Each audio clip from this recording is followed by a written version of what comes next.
Do you know what this is?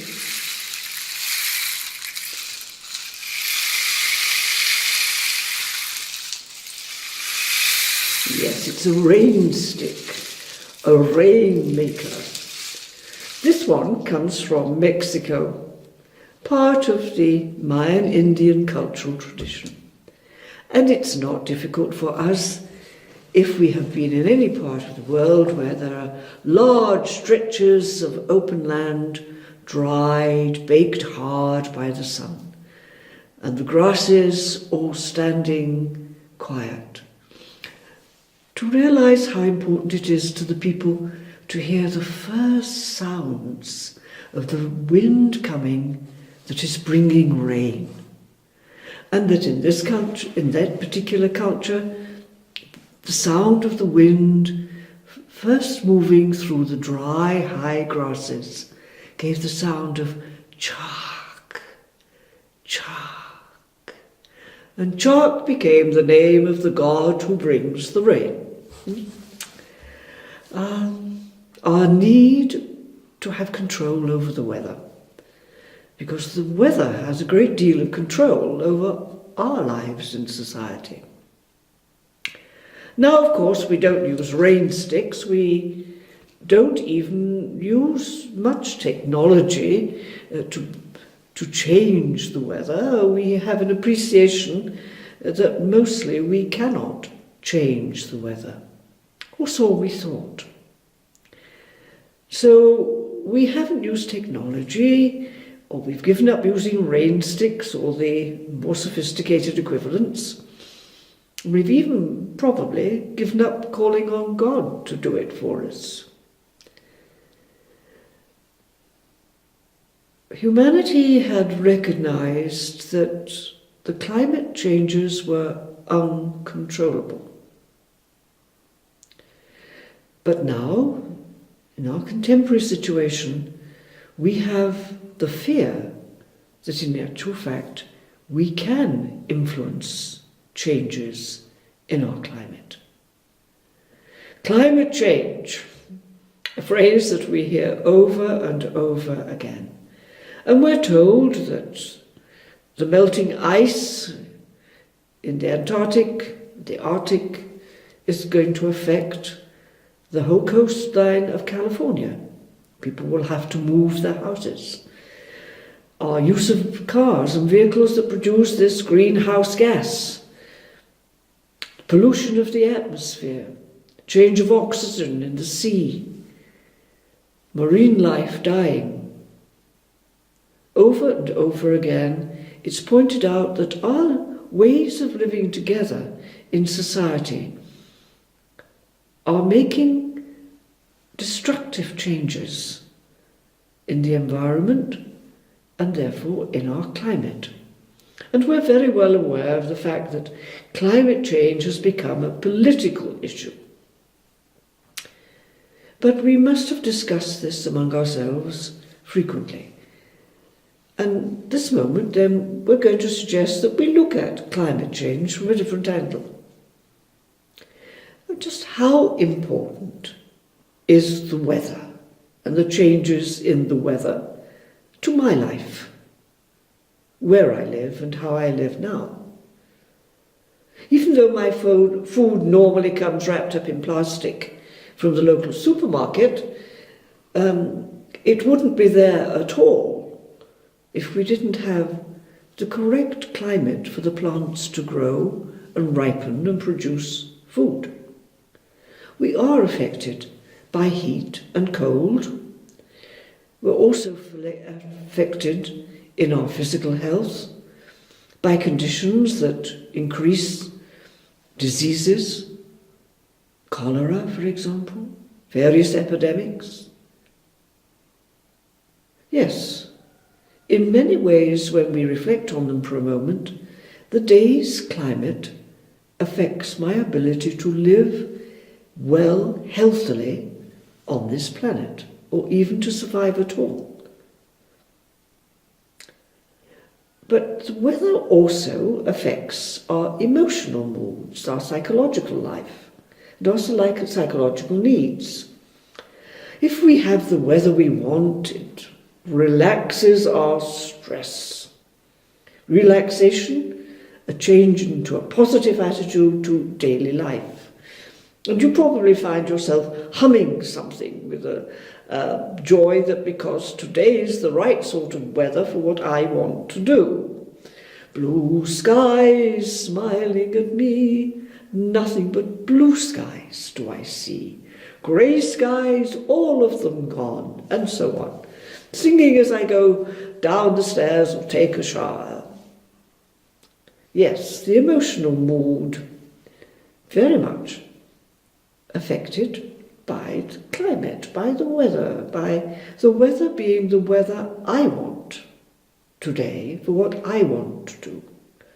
In fact, the reliance on weather to give me the right sort of atmosphere for what I want to do quite often turns people back to the hope that there is a God who can do it for them. Even think of all the young brides who try and get everybody to pray that the weather will be fine on their wedding day, and so on. But it is unwise to rely on the weather to put us in a good mood, to put us into a psychological mood which is positive, hopeful. We have to make deliberate decisions to seek the positive news in our human family and how we are relating worldwide. I've got one example here. This was produced for the change in the year between 2017 and 2018, and it is a list of 99 positive things that humanity was doing to counterbalance all the negativity. It's a fascinating thing. I hope you get the chance of looking at it if you missed it. Let's choose a few at random. The first one was that now the World Health Organization had found a new vaccine that was both cheap and effective, and it was enough to end cholera completely on this planet. Cholera being one of humanity's greatest mass killers. Right? Another one to do with health, leapt out at me. Perhaps most of you might have missed it, but this was a question of leprosy. I went to live in India for many years, and I went in 1972, I think, to live there permanently. We lived up in the north of India by the river Ganges, in a very holy city, a pilgrimage place. We lived down by the river, but we had to go up the hill to get to a road. And in between us and the road, there was a leper colony, which simply meant that this was a place where a large number of men and women, many of them perhaps still young, though they didn't look it, gathered together because at the pilgrimage seasons, the festival seasons, people came in vast numbers and would throw food and clothes and things to the lepers. Leprosy still is unfortunately one of our most horrifying diseases. It eats away at the body, so the people we saw had only stumps for hands and stumps for feet, couldn't walk, couldn't carry, left by the side of the road. Yes, people did do something about it. The monks in the nearby ashram eventually built them little brick houses so that they could have their own small place to live, were never just out of doors all the time, and eventually a little clinic there for some help and hope, because the man who worked there had himself had leprosy and had been cured. Now the amazing thing is that since 1985, leprosy has dropped in the world by 97%. We found how to cure it. And by 2020, it will have gone. And you may think back to the scriptures, the Old Testament and the New Testament, and the fear of leprosy. So that's something else positive that's gone. Let's have a look at it. Oh yes, there's something here. The Netherlands has seen a great fall in the crime, the amount of crime that is committed in the country. So they have empty prisons. And so they are refurnishing them as homes, apartments for migrants. Now that's a very positive and happy outcome, that we have those buildings because we no longer have prisoners. If you're interested in animal welfare, the last one of the 99, the Indian government officially banned the use of wild animals in circus performances. 1 month later, the Italian parliament did the same. And last year, 40 nations have continued this, banning the use of wild animals for art entertainment, which of course means cruelty as well. Oh, there are all sorts of things here that are interesting. The abortion rates falling and so on. Cancer is another disease that is now getting much more effective treatment, and so on. So, 99, and they're not the only ones, positive outcomes of our caring for each other, caring for the planet, and caring for the climate, which can very often controls the way we can live, our housing, our food, our water supply, and so on. So we can say science, the science of meteorology, and constant research has taught us a great deal since we last used the rain sticks, or read the skies, or tasted the wind. Or has it? If our ways of living together as a society are seriously endangering our relationship with the climate, we must re-establish that vital relationship, and quickly. It's a relationship with us as individuals, both for our physical well-being, in fact for our very existence. We can move away from the political arguments and discussions and look at this. A fundamental relationship is threatened, and what am I doing about it? Well, one of the ways I've just mentioned. We can recover and develop a positive emotional attitude to that relationship and to each other in society, living harmoniously together, living harmoniously with all the resources of this magnificent planet Earth. I hope we never have to bring back the rain stick, or even rely more on technology than our own capacity to decide.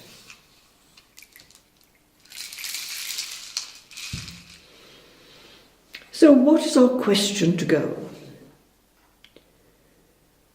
Ask yourself, when I heard or read the weather forecast this morning, how did I react or respond? Was it just, well, it suited me, or it didn't suit me, or complained that that wasn't the forecast they gave us yesterday, and so on? Positively, negatively, ignored it, Also, if our news headlines of this morning told us of some major natural changes, violent storms, earthquakes, flooding, drought, what were my emotional responses? Just indifference, unless they affected the lives of some people I knew personally, or were likely to come into my area, forest fires or mudslides, or whatever.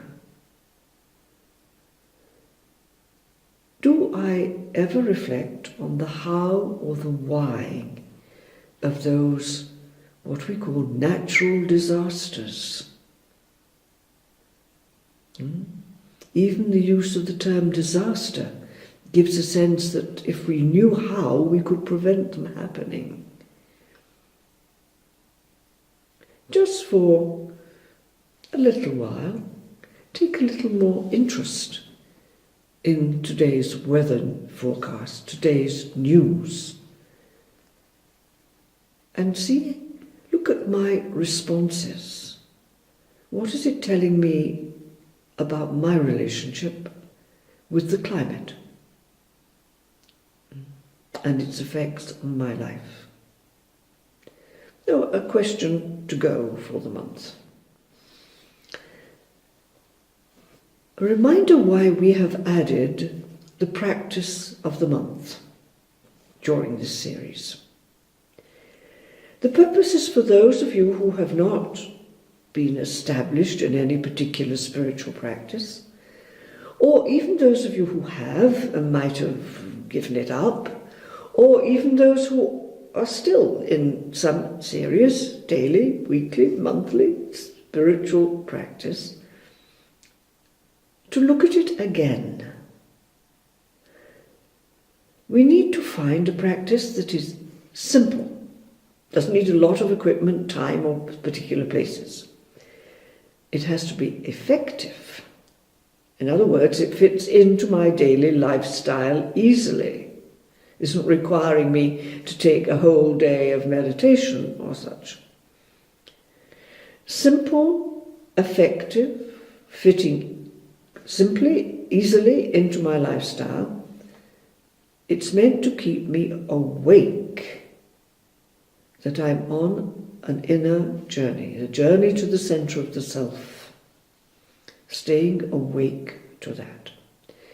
Now, the first month in this series, we chose to try and break any automatic habits we had. We talked a lot about automation and what it was doing to our human family, and so we chose one simple automatic reaction that we knew we had every day, reaching for the cup of coffee or the cigarette or the newspaper, it doesn't matter what, and stopping before we did it, and then doing it with greater awareness.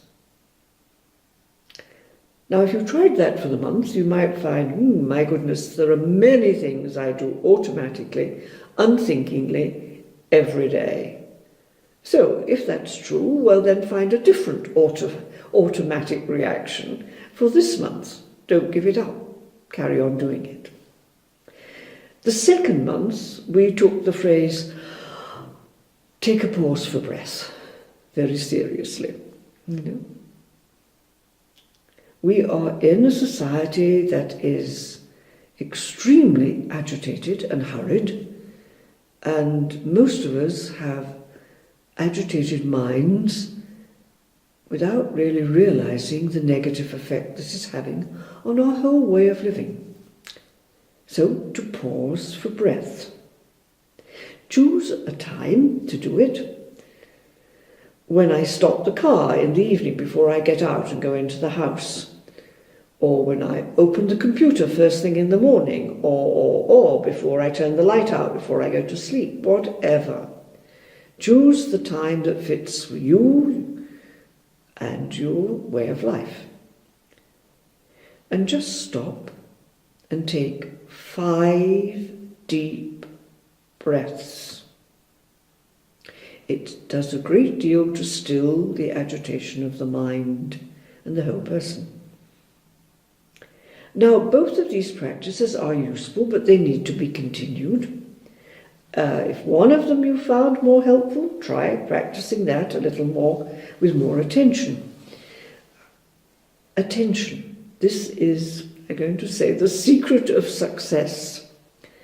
No matter how simple the practice is, if you persevere and you practice with attention, it will be effective.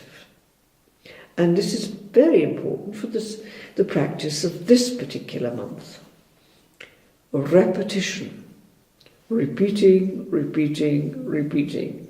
Again, something very, very simple.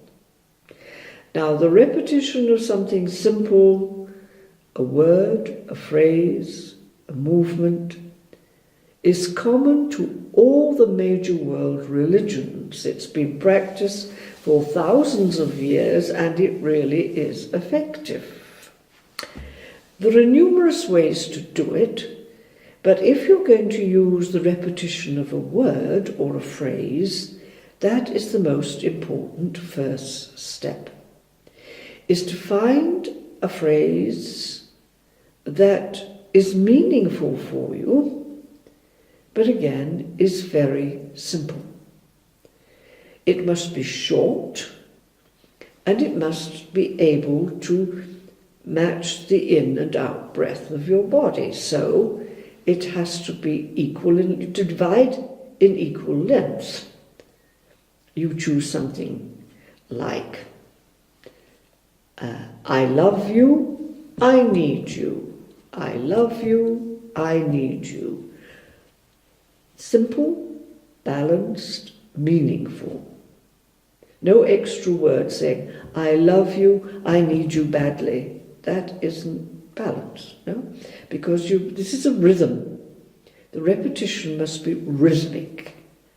So it goes with the rhythm of your breathing, the rhythm of your walking, your rhythm of your being. This, out, in, out. I love you, I need you. I love you, I need you. Whatever. The finding of a simple phrase that is balanced, that is meaningful for you, is the first very important step. And it's absolutely individual and personal. You have to find it for yourself. In the many traditions, they make suggestions as to what that phrase should be. But it has to be yours. So that's the first thing, you try it. Quite often, to have something in your hands helps. So things like malas, beads like this. This is out of the Hindu tradition. It has 108 beads. You go straight, all the beads are the same size. You go straight from the beginning right down to the knot at the end. If you're carrying on, you go back down here. You have it, you pass it through your fingers, just passing it through your thumb and first finger, while you repeat the phrase with attention, with attention. You know, if you travel by public transport, you travel on the Straßenbahn or the tube or the underground or the BART, whichever country you're in, you'll be surprised to find how many people have got something like this in their hands on their knees, or even got their hands in their pockets. And if you watch carefully, you'll just see the slight movement that tells you they're passing something through their fingers. You don't have to wear it round your wrists and make a show of it. You can make the little beads yourself. There can be bigger beads, there can be fewer of them, but something that passes through your hands easily. Something else that most of you can do, if you wear a ring on your finger and it is loose enough, This is also extremely simple and a very, very ancient tradition. You sit and you just slowly move it round your finger as you repeat the phrase that is meaningful for you. In fact, I think in Italy they had special rings made where the phrase you were remembering or repeating was actually written into the ring, but that's not important. It can be any ring on your finger. There are many other ways of doing this, writing it, singing it, and so on, but these two are the basic, and they are most important. It is so effective that you have to be really very careful what you choose to repeat. It establishes that attitude in your consciousness. So if you have chosen something that is positive and helpful, that is what you're establishing in your consciousness. I give you one story, it's a true story. A woman who once approached me, and I had known her for a little while, she'd got married, and to her surprise she was finding her mother-in-law a terrible nuisance. And without being able to stop it, she was building up in herself a very negative attitude to her mother-in-law. She started to try a phrase like the one I suggested, I love you, I need you, which wasn't the phrase. It was more like something like, she's good, she does good, And she went on with that. It wasn't easy, but she got a few suggestions to carry on trying, and she did. It was well over a year later when she came to me and she laughed one day and said, I'm still repeating that. And I know she's a wonderful person. We have a marvellous time together. Climate change. Changing a negative climate of opinion and reaction into a positive one.